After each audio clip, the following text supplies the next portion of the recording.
Hello, and welcome back to Baby Elias's stories.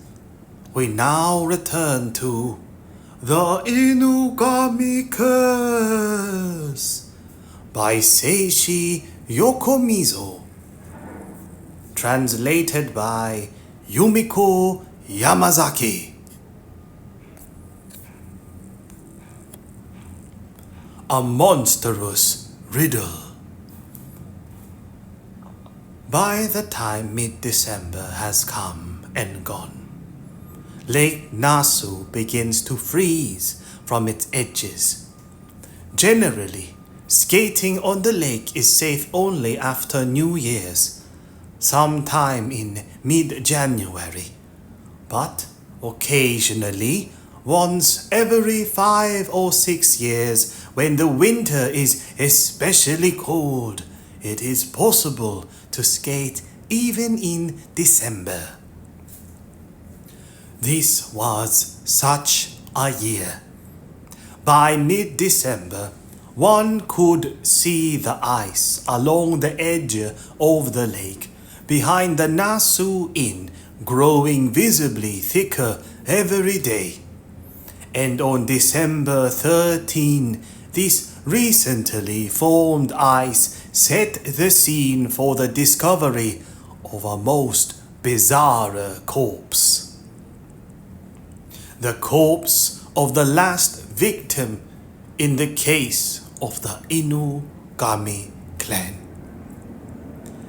Before turning to the events of that day, however, let us first review the facts of the case. These days, Kindaichi had been growing increasingly depressed as he watched the desolate landscape around the lake. It had already been nearly 2 months since he had made his way to Nasu in a response to a letter from Toyoichiro Wakabayashi. And although 3 men had been murdered during that time, the case was still obscure, as if in a haze of smoke. The murderer was somewhere close by, right in front of him. He sensed that. He knew that. Yet something was preventing him from seeing the killer clearly. Affected by his impatience, which was intensifying daily, Kindaichi had lately begun to lose all composure. He was so irritated, he wanted to tear his hair out. Thinking that perhaps by reviewing the case from its beginning, he might be able to find some clue. He had perused his diary several times, taking note of important points. All he could see there, however, were facts already known to all. He remained just short of focusing on the mysterious figure that flickered behind the screen of smoke. How often Kindaichi had cursed himself for his ineffectiveness, violently scratching his head. Let us itemize the important points Kindaichi excerpted from his diary. For although he had yet to recognize it clearly, the key to learning the truth behind the horrible Inugami murders was hidden in this list. 1. October 18. Summoned by Toyoichiro Wakabayashi, Kindaichi arrives in Nasu. The same day, Tamayo has a boating accident and Wakabayashi is poisoned. 2. November 1. Kyo returns from the war wearing a mask and the late Sahe Inugami's will is read before the entire Inugami clan. Number 3. November 15. Suspecting the masked Kiyo of being an imposter, Take and Tomo go to Nasu Shrine to retrieve Kiyo's votive handprint, instigated by Tamayo. 4. November 15. Night. Asked by the family for a new handprint from Kiyo, Matsuko and Kiyo refused, and the family conference ends in a quarrel at around 10 p.m. Number 5. November 15. Around 11 p.m., Tamayo asks Take to meet her on the observation deck and gives him a pocket watch with the fingerprint of the masked Kiyo. Watch still missing, might be at the bottom of the lake. Number 6. November 15. Night. Take is murdered. Estimated time of the murder is between 11 p.m. and 12 midnight. Number 7. November 15. Around 8 p.m. A man calling himself Sanpei Yamada, dressed in the manner of a repatriated soldier and hiding his face, checks into the Kashiwaya Inn in Lower Nasu. Around 10 p.m., he leaves the inn to go somewhere and returns around midnight looking very agitated. Number 8. November 16. Morning. Take's severed head is discovered on a chrysanthemum doll. The scene of the crime is determined to be the observation deck. Number 9. November 16. Matsuko and the masked Kiyo offer to comply with the family's request, and Kiyo makes a new handprint. Official comparison of this and the one from Nasu Shrine confirms they are identical, and therefore that the masked Kiyo is in fact the true Kiyo Inugami. Question. When the results were announced, Tamayo twice began to say something, but stopped. What was she going to say? Number 10. November 16. Take's headless corpse is recovered from the middle of the lake. 11. November 16. A bloody boat, probably used to transport Take's body, is found on the shores of the lake in Lower Nasu. 12. November 16. Around 5 a.m. The supposed repatriated soldier, calling himself Sanpei Yamada, leaves the Kashiwaya Inn, never having shown his face to anyone. 13. November 16. Night. Take's wake ends about 10 p.m. Number 14. November 16. Night. A man dressed in the manner of a repatriated soldier, with his face hidden, sneaks into Tamayo's room, searching for something. Question. What was he looking for, and did he find it? Number 15. November 16. Around 10:30 p.m., Tamayo discovers the repatriated soldier in her room and screams. Her scream causes an uproar in the Inugami household. 16. November 16. Same time. Sayako witnesses a monkey fighting with the repatriated soldier, proving that monkey and the repatriated soldier are not one and the same. Number 17. November 16, same time. The masked Kiyo, who upon hearing Tamayo scream had run out of the house, is punched by someone at the base of the observation deck and falls there unconscious. His mask comes off and his hideous face is exposed for all to see. Number 18. November 25. Tomo, planning to rape Tamayo, renders her unconscious with an inhaled anesthetic and takes her by motorboat to the abandoned house in Toyohata village. Unsubstantiated only according to Tamayo's statement.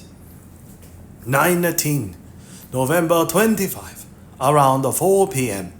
Someone phones a monkey informing him that Tamayo is in the abandoned house in Toyohata village. Monkey goes there immediately by boat and finds Tamayo unconscious on the bed. A memo signed by the man in the shadows, pinned to her chest, and Tomo tied to a chair nearby, half naked and gagged. Monkey leaves Tomo as he is and takes only Tamayo back to the villa by motorboat sometime between 4:30 p.m. and 5:30 p.m. All unsubstantiated, only according to Monkey's statement. Number 20. November 25. Sometime between 8 p.m. and 9 p.m., Tomo is strangled to death. Alibis of all the members of the Inugami household during this time confirmed. In other words, there is no evidence of any of them having left the villa during this time. 21. November 26. After hearing Tamayo's and Monkey's statements, a group hastens to Toyohata village to rescue Tomo. They discover him tied to a chair, half naked and strangled to death. A koto string wound tightly around his neck. Questions. Why were there extensive rope burns on Tomo's skin, although the rope was wound around him so tightly there was no slack? Where is the missing diamond-studded button from Tomo's shirt? 22. November 26. Sayako goes insane. 23. November 26. The group at the abandoned house in Toyohata village discovers various pieces of evidence indicating that the repatriated soldier had been hiding there. 24. November 26. Matsuko tells of Kikuno Aonuma's curse in connection with the axe, zither, and chrysanthemum. And finally, number 25. November 26. There is an amazing revelation about Tamayo's identity. Actually, Kindaichi's notations went into much more detail, but because that would be too tedious for the reader, and in addition, because an itemized list cannot do justice to some issues that will be explained at greater length later on, I have reproduced here only the most important portions. Perusing this list repeatedly, Kindaichi always felt overwhelmed by the darkest gloom each time he reached the last item regarding Tamayo's identity. After the case had come to an end and all its secrets had been brought out into the open, it would be found that this indiscreet revelation by Oyama, the priest of Nasu Shrine, was indeed the climax of the case of the Inugami Clan. It was when Take had been killed that Oyama had first told Kindaichi of the secret Chinese chest he had found in the treasure hall of Nasu Shrine. According to him, the chest had been sealed with a strip of paper co-signed by Sahe and his benefactor Daini no Nomiya, and it contained various papers, including all the love letters that the two men had exchanged in their younger days. Kindaichi remembered the priest's words as he exulted in his discovery, that he intended to examine the contents of the Chinese chest thoroughly because he might find some previously unknown valuable document about Sahe, that he didn't want to give the impression of delving into someone's secret out of vulgar curiosity, but that because Sahe Inugami was a benefactor to all the people of Nasu, he wanted to know what this great man was really like, and then to write his biography. There is nothing so terrible as a determined mind.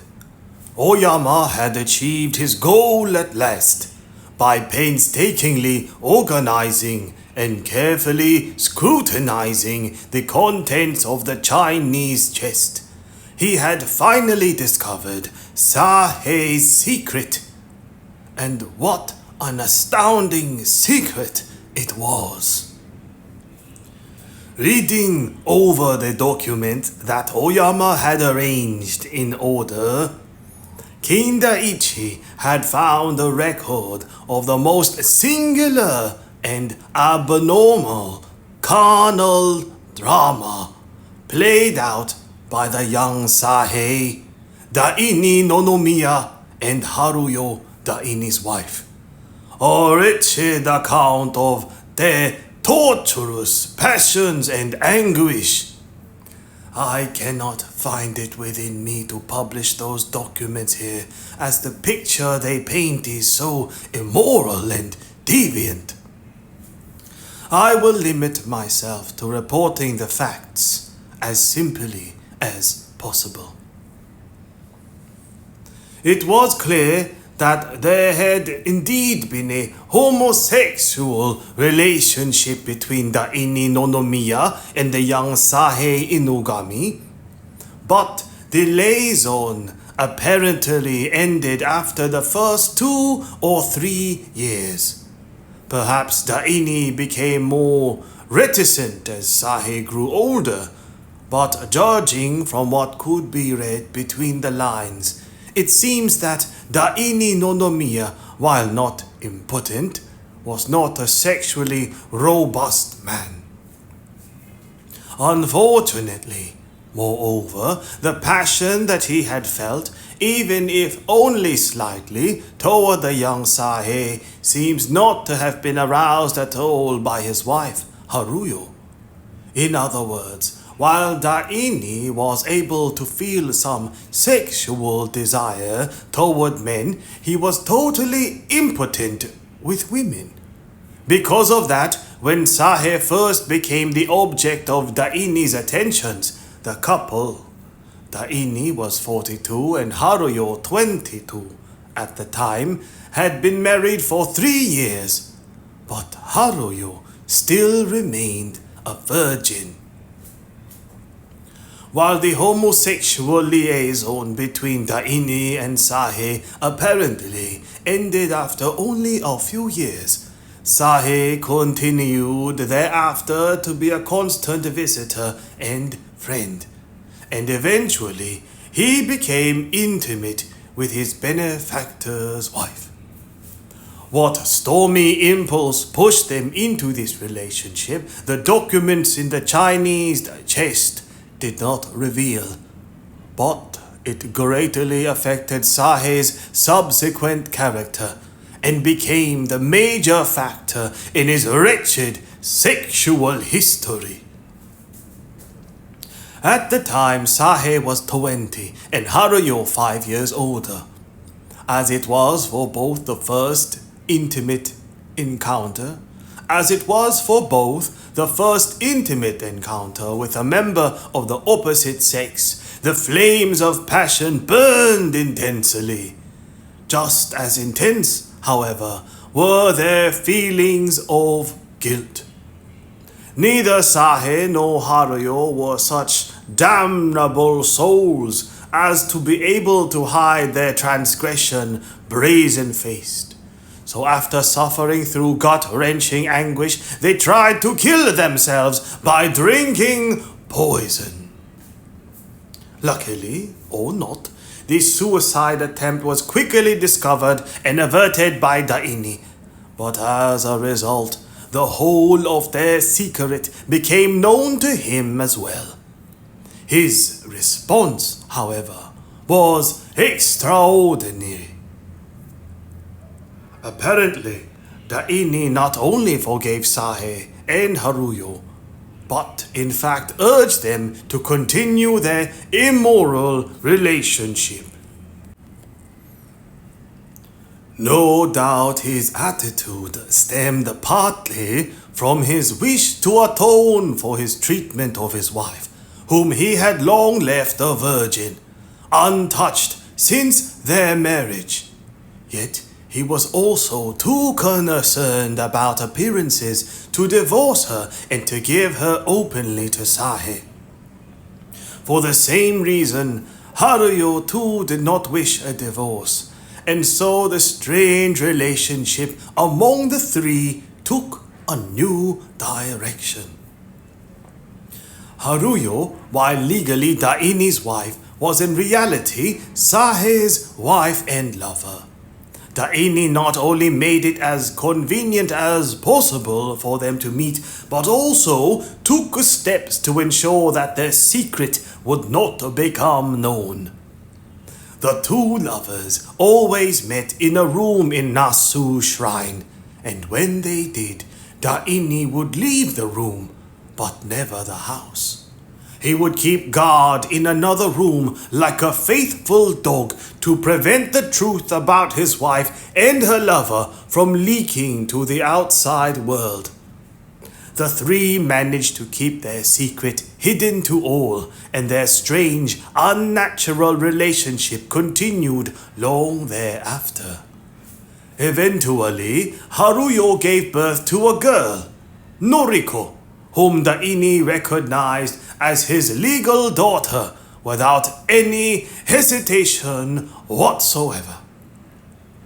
Thus passed these unnatural but tranquil days of passion, with no trouble arising among the three, at least superficially.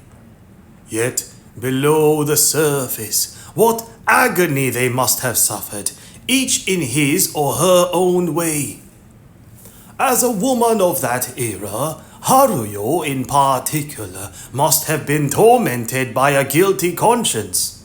Novels like Lady Chatterley's Lover were not as yet widely known in Japan, and none of her countrymen had the generosity of heart to think that because her husband was impotent, a woman should be permitted to take a lover.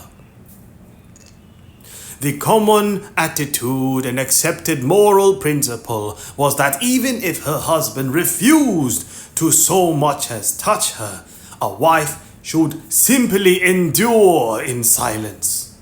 And especially because Haruyo had received an old-fashioned upbringing, such notions had been strongly ingrained in her, and she was tormented by guilt over her relationship with Sahe. Yet, at the same time, she could not restrain the feelings that bound her to her handsome, younger lover.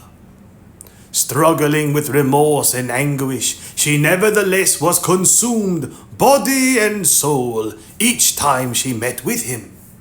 Sahe, for his part, loved Haruyo even more as he realized the agony she was suffering. And as he succeeded in business and became a prominent entrepreneur, his pity and affection for this unfortunate woman deepened. This woman, who was in fact his wife, who had even given him a child, but who could not openly declare herself as his. This indeed was the reason Sahe never legally married anyone, to demonstrate his lifelong devotion to Haruyo. No doubt it was also to prevent his affections from passing to another woman that Sahe made for himself such an accursed life. Having 3 mistresses at once, all living in the same villa, as Sahe became more famous and distinguished, it probably became harder for him to meet with Haruyo, and he needed another woman. And he needed other women in order to vent his sexual energies. If he had only one mistress, however, he feared that someday he might come to love her instead. Therefore, by having 3 at once, he could observe firsthand their base jealousies and petty feuds, and thus continue to regard them with contempt. According to Matsuko, Sahe kept the 3 women only as tools to satisfy his carnal desires, and had not an ounce of love for any of them. In fact, he feared love and guarded against it. Sahe's inability to love his 3 daughters stemmed from the same source. Haruyo had already given him a daughter named Noriko, his eldest daughter and the child of the only woman he had ever loved. How Sahe must have adored her, but he could not call her his own. And while the Inugami clan gradually prospered, Noriko had to forever remain poor. The child of the humble priest of Nasu Shrine. Because of this secret indignation at the unfair hand life had dealt his beloved child, he remained throughout his life a cold father to Matsuko, Takeko, and Umeko. The ultimate result of all of Sahe's rancor, indignation, and pity was his last will and testament. Haruyo had spent her life unable to proclaim herself the wife of Sahe Inugami, and Noriko, while born as the eldest daughter of Sahe Inugami, had died the wife of a penniless priest. And so, Sahe's pity for this mother and daughter had grown and grown until he decided to present Tamayo with such an extraordinary gift. Thinking of the turmoil within Sahe's heart, Kindaichi could not help but feel some compassion. But considering how the old man's will had become the cause of a series of terrible tragedies, he had to sigh and wonder if there could not have been some other way. Thus the days passed, and it was the morning of December 13, already 20 days since Tomo's death, when another unearthly murder was discovered. Mulling over the case the night before, Kindaichi had been made unable to fall asleep. Thus, he was sleeping in later than usual when, at about 7 in the morning, the phone by his pillow rang. Kring! Kring! Kring! Jerking him awake. Picking up the phone, click. He was immediately connected to an outside line, and he could hear the voice of Chief Tachibana. Mr. Kindaichi! Mr. Kindaichi! Kindaichi did not think it was from the morning cold that the chief's voice was shaking. Mr. Kindaichi, please, come right away. It's finally happened. A 3rd Inugami has been murdered. Murdered? Who? Kindaichi gripped the icy receiver more tightly. Just come right away. No, before that, Go to your window facing the lake and look toward the back of the Inugami villa and you'll understand. I'll be waiting, so please come quickly. Damn, I hate this case. Click. Hanging up, Kindaichi sprang from his futon and opened one of the shutters. Shh. The freezing wind gusting over the ice stung his skin like needles.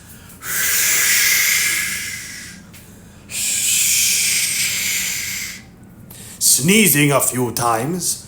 Hatch! Hatch! Hatch! Kindaichi nevertheless managed to extract a pair of binoculars from his traveling bag and hurriedly focused on the area behind the Inugami villa. The image that jumped into his eyes made him forget the cold completely, and he stood there, frozen in horror. Just below the observation deck where Take had been killed, something strange was sticking out of the ice by the water's edge. It was a man's body, or, considering the monstrous riddle that was to come to light later on, perhaps more accurately, it was a Daibo. For it was sticking straight up in the air, feet up, thrust in the ice from the head to the waist, and its two legs in their flannel pajama pants spread in a V. It was a horrible, yet inexpressibly comical sight. With this bizarre upside-down corpse directly before them, the various members of the Inugami Clan, with rigid expressions, stood here and there on the berm and the observation deck of the boathouse. Kindaichi swept over their faces with his binoculars, but caught his breath when he realized that there was one man he did not see. He closed his eyes. The masked Kyo was missing. The Blood-Spattered Button. The news of the final Inugami murder was disseminated to newspapers throughout the country by the news agencies and was featured in all the evening papers that day. The continuing series of tragedies that had begun with the extraordinary will of the late Seishi Inugami was no longer just a local story, but instead the focus of nationwide attention. While the simple fact of a third murderer, Inugami. While the simple fact of a third murdered Inugami, the fourth victim in the case, if we count Toyoichiro Wakabayashi, easily made the articles sensational enough. Readers were additionally stunned by the monstrous riddle posed by the victim's body. Needless to say, the one who solved the riddle was Kindaichi. Chief, what's going on? Why is that corpse sticking up in the air upside down? Having rushed to the observation deck of the boathouse, Kindaichi could hardly speak in his excitement.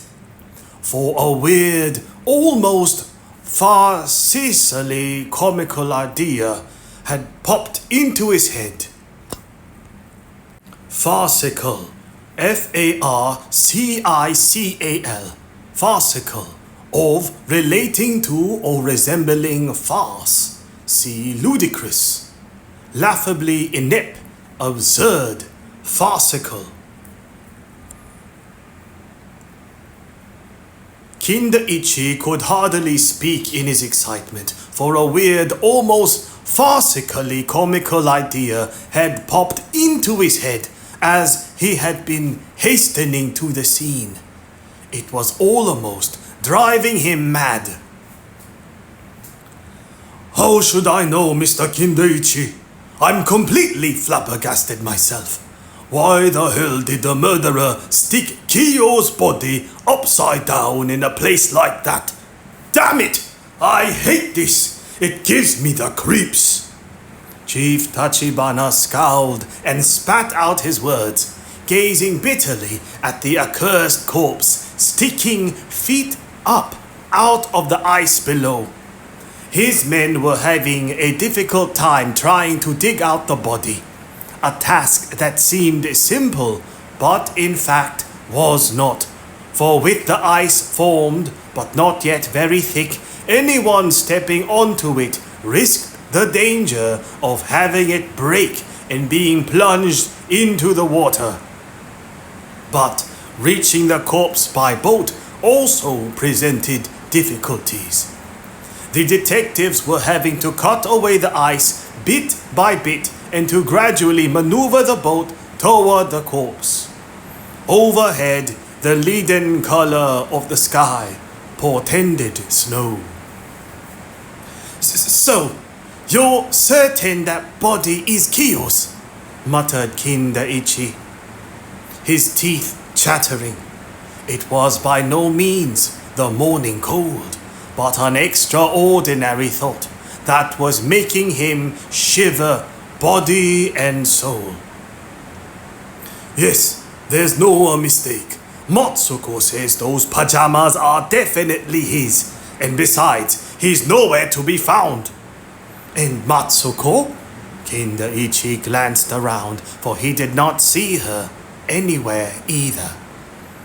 I tell you, that woman's something else. She didn't cry or bawl like her sisters, even when she saw Kiyo like that. She simply said, "It's her. She's putting the finishing touches on her revenge." And then shut herself up in her room. But maybe that just goes to show how deep her feelings of hatred are. Kindaichi noticed Tamayo standing motionless at the edge of the observation deck, with the collar of her coat turned up high around her neck, staring down at the wretched corpse. What she might be thinking, he could not tell, for her elegant profile remained as expressionless as ever, sphinx-like in its inscrutability. So, Chief, who first discovered the corpse? Monkey! Who else? Tachibana still spat out his words bitterly. Monkey? Kindaichi glanced at Tamayo and sighed. Whether she could hear their conversation or not, she remained as still as a statue.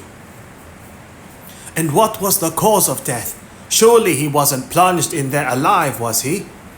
We won't know until we dig out the corpse. But I wonder if maybe someone split his head open with an axe. Kindaichi caught his breath. I see.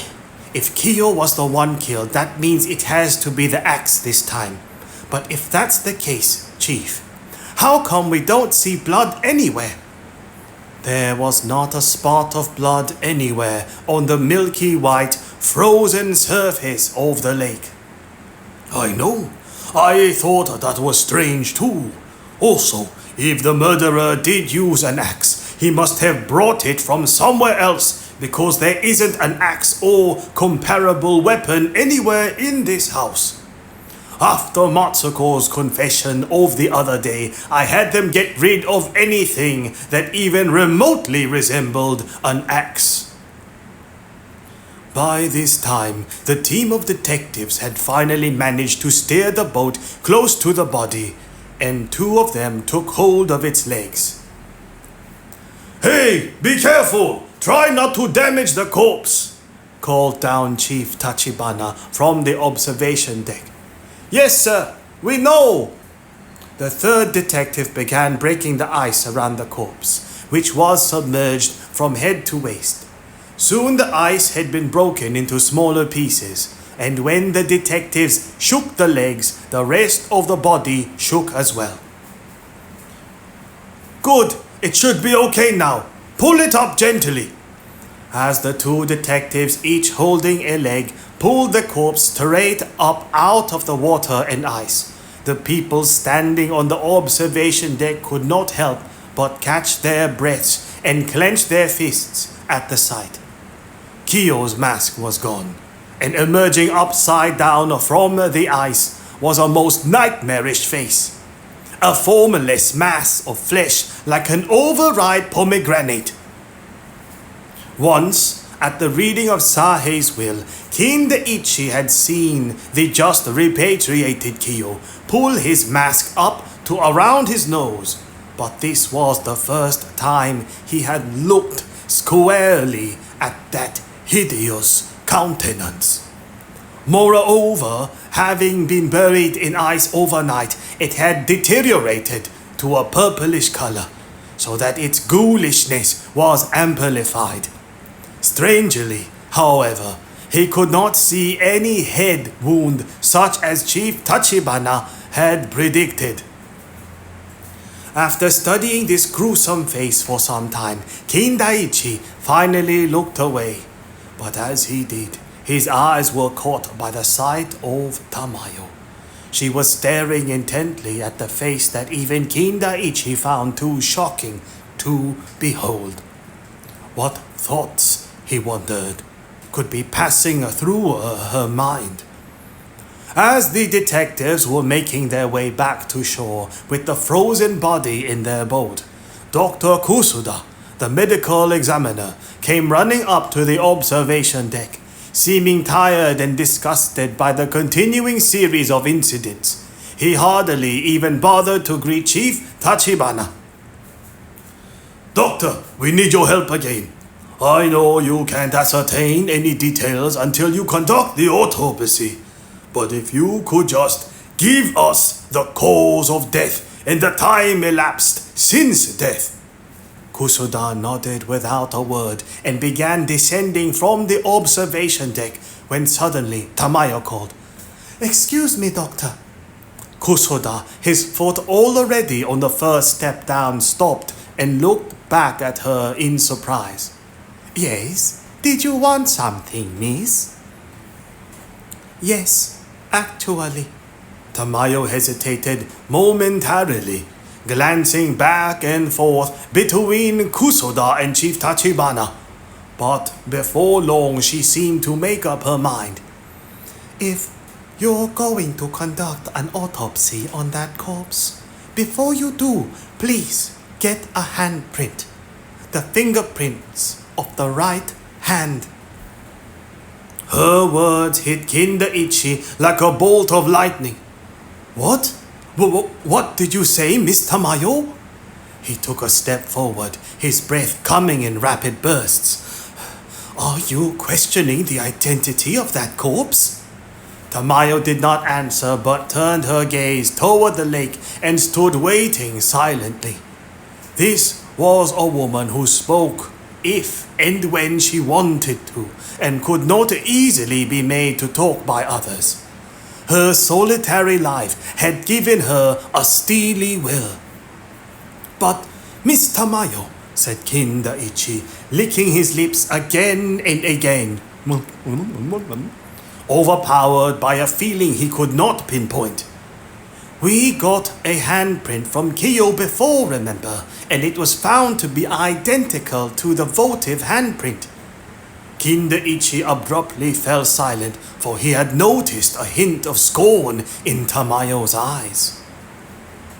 Tamayo, however, managed to extinguish the look immediately and said in a low, quiet tone, "Yes, but there's no harm in making sure. Besides, taking a handprint is not that much trouble, is it?" Chief Tachibana too was staring at Tamayo's face with a frown, but soon he nodded toward Kusuda. "Doctor, I'll send the detective over later then. Please plan to take fingerprints before you start the autopsy." Kusuda nodded without a word and descended the stairs, while Tamayo, acknowledging the chief and Kindaichi with a nod, hurried down as well. Kindaichi left the observation deck with Chief Tachibana soon thereafter, but his gait betrayed his emotion. He staggered down the stairs as if intoxicated, for a storm had begun to rage in his mind. Why was Tamayo dwelling on Kiyo's fingerprints? Had they had taken them once, and his identity had been proven beyond the shadow of a doubt. But that confident air she had had just now, what thoughts lay hidden in her mind? Perhaps, just a perhaps, thought Kindaichi, he had overlooked something very important. Suddenly, Kindaichi stood frozen in mid-step, for the scene he had witnessed when Kiyo's handprint was compared with the one on the votive scroll had flashed before his mind's eye. The instant the forensics officer Fujisaki had announced that the handprints were identical, Tamayo had begun to say something, not just once, but twice. She must know something. She must be aware of something he had overlooked. What could it be? At the foot of the stairs, the two men parted company. Tachibana following Dr. Kusuda into the boathouse, and Kindaichi trudging, brooding, toward the villa. There, Takeko, Umeko, and their husbands were gathered in a room in a whispered conversation. When they saw Kindaichi passing by outside, Takeko opened the glass door to the veranda and called, "Mr. Kindaichi, may we speak with you?" Kindaichi approached the veranda. "Yes? I believe this is the button you were talking about." Takeko gently opened a folded piece of tissue paper she held in her hand. Kindaichi grew wide-eyed, for indeed, there before him was the missing button from Tomo's shirt. "Mrs. Takeko, where did you find this?" "I found Sayoko holding it this morning, but you know what condition she's in right now. She couldn't tell me anything, so I have no idea where she found it." "Is she still ill?" Takeko nodded grimly. She doesn't get agitated like before, but she's still totally incoherent. "Mr. Kindaichi?" Umeko spoke to him from inside the room. "That day, the day Tomo's body was found, Sayoko went with you to the abandoned house in Toyohata village. Could she possibly have found it then?" "No, absolutely not. Miss Sayoko fainted as soon as she saw Mr. Tomo's body, so she couldn't possibly have had the time. I believe Mrs. Umeko's husband is aware of that too." Kokichi nodded grimly. "How odd then," said Takeko, with hesitant eyes. "Sayoko hasn't left the estate at all, since you people brought her back here that day. Where on earth could she have found it?" "May I take a look?" Kindaichi took the packet from Takeko's hand and studied the button closely. It was a gold chrysanthemum-shaped button sprinkled with diamonds, but Kindaichi could see a tiny black stain, probably blood, on the chrysanthemum base. "Mrs. Umeko, are you certain that this button is from Mr. Tomo's shirt?" Umeko nodded silently. "But perhaps there were some extra buttons lying around?" "No, that's impossible. There were only those 5 buttons in that set, with no extras." "Then it has to be the button that came off Mr. Tomo's shirt that day. Mrs. Takeko, I wonder if you would let me borrow this button for a while. There's something I'd like to ask Chief to check." "Of course." As Kindaichi was carefully rewrapping the button in the tissue paper, Chief Tachibana came rushing into the room. "Oh, Mr. Kindaichi, here you are!" The chief strode up to him. "There's one. This one's rather odd. We thought that if there was another murder, naturally an axe would be used, but the culprit has outwitted us. Kiyo was strangled with a thin rope of some kind, like Tomo. The murderer seems to have then thrown the body into the ice upside down from the observation deck. Kindaichi had been listening to the chief with an uninterested expression and waiting for him to come to an end. He shook his head wanly. No, Chief, it's as it should be. There is an axe involved. Chief Tachibana frowned. But Mr. Kindaichi, we would know if there were an axe wound. Kindaichi took out a notebook and fountain pen from his bosom. Chief, that corpse is Kiyo, right? And since Kiyo was found upside down, on a page of the notebook, Kindaichi wrote in large letters, Ki-yo. Yo-ki. Chief Tachibana's eyes looked like they might pop out. Mr. Kindaichi! He gasped loudly, opening and closing his fists. Yes, Chief. It's a childish riddle. The murderer has tried to use the victim's body to suggest an axe. The yoki of Yokiko Kiku. Kindaichi began to laugh in a high-pitched voice.